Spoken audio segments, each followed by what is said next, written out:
U.S. Air Force shoots down drone with THOR microwave weapon.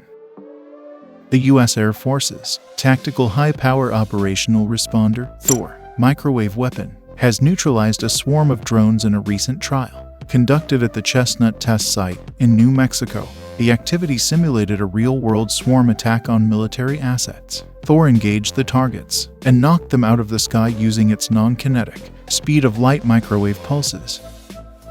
According to THOR program manager Adrian Lucero, the weapon proved effective in neutralizing multiple targets, even though it had never before been tested against the types of drones used in the trial. THOR was exceptionally effective at disabling the swarm with its wide beam, high peak powers, and fast-moving gimbal to track and disable the targets. Addressing drone threats.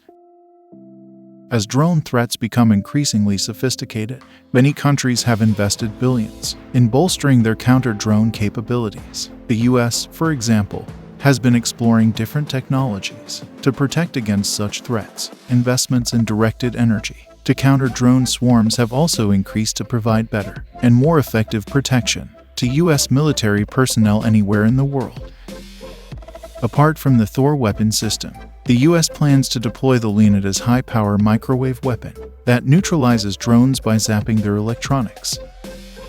Furthermore, Blue Halo received a $46 million contract last month for the production of a 20-kilowatt anti-drone, high-energy laser to be mounted on infantry squad vehicles. The Air Force Research Laboratory is committed to developing such advanced technologies to defend our service members on the front lines.